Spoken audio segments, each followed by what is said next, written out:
Hello YouTube, welcome to video 2 in my series of building a minimalist kit.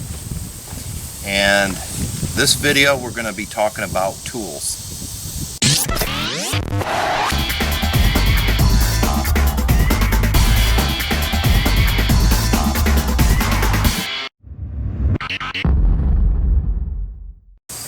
Hey guys, welcome to video 2 in my minimal kit build.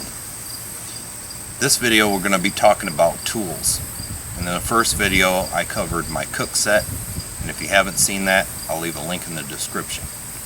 But in front of me what I have here are the basic tools that I used on my last outing. I think it's everything that I would use and nothing more. It looks like a lot, but when people think of tools they think of axes and saws and knives and stuff like this.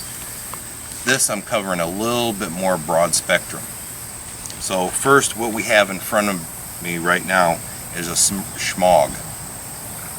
And everybody knows the purpose of a schmog. I'm not going to go over that.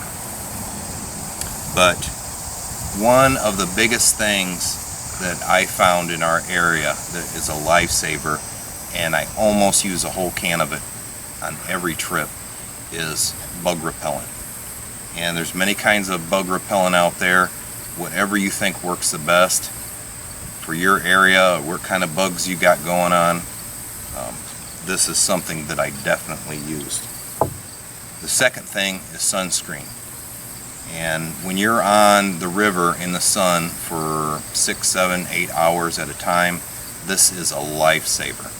So these two items right here are a definite must, and definitely used it.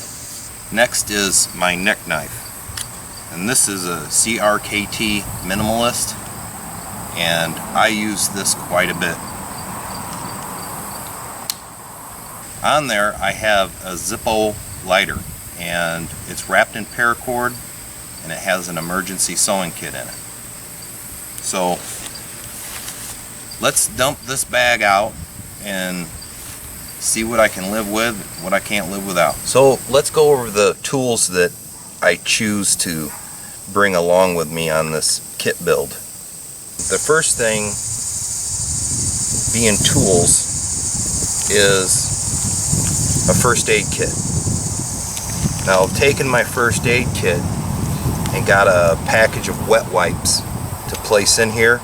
So it's actually my first aid kit and my toiletry kit. Let's talk about the cutting tools.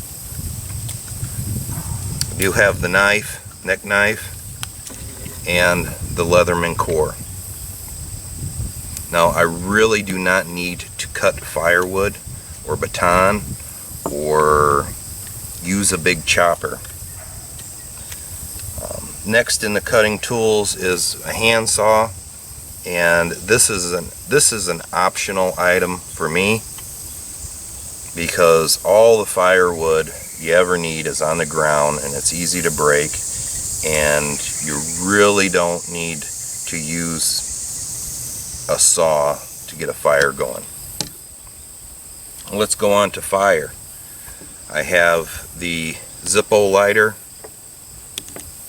that I wear with my neck knife, and just a simple fire kit with a ferro rod, waterproof matches, some fat wood, and some cotton balls and wax.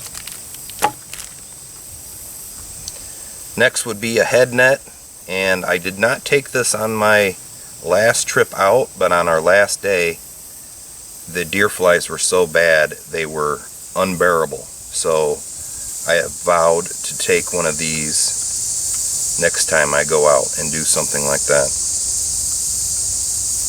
Next is a phone charger and my phone.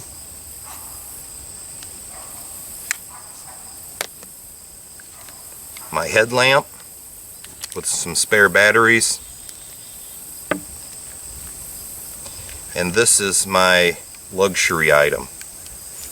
It is kind of heavy, but every time I have went out I have used this, and it's just a simple lantern.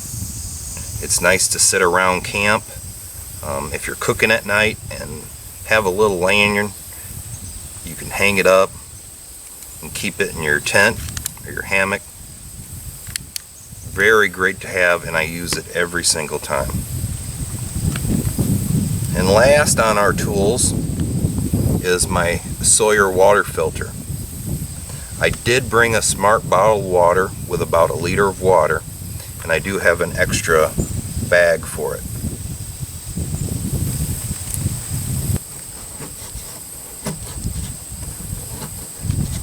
A lot of times when we're out and about in the canoeing like that, you know, you always have the chance of flipping over and getting wet. And even though you can get a fire started with a wet lighter, you just gotta dry it out, blow on a striker and everything. It's nice to be able to get a fire going and not have to wait.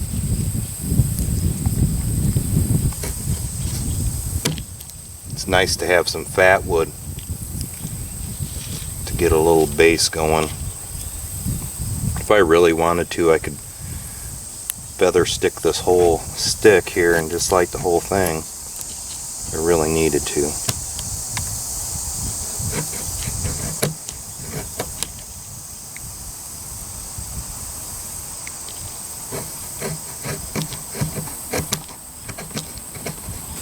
A lot of the places where I go, or around here in Southwest, even pretty much all parts of Michigan, there is wood all over the place. It can be broken up by hand, and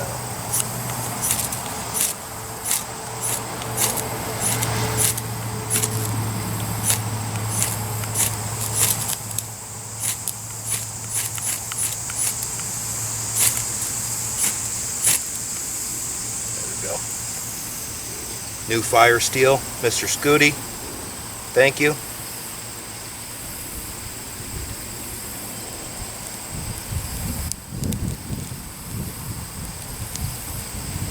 But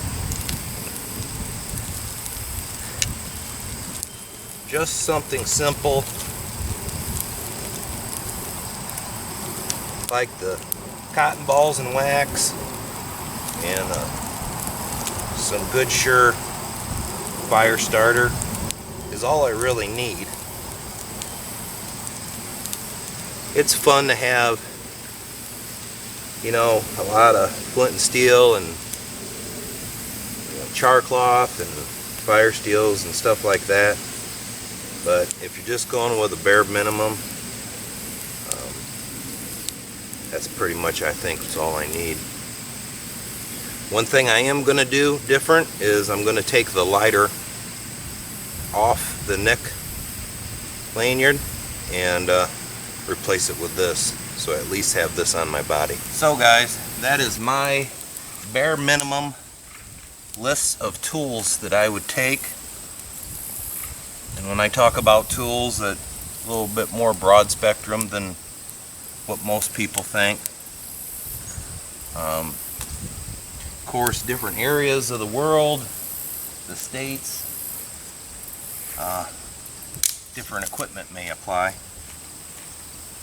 Just going to have to tailor your kit to your needs for where you're at.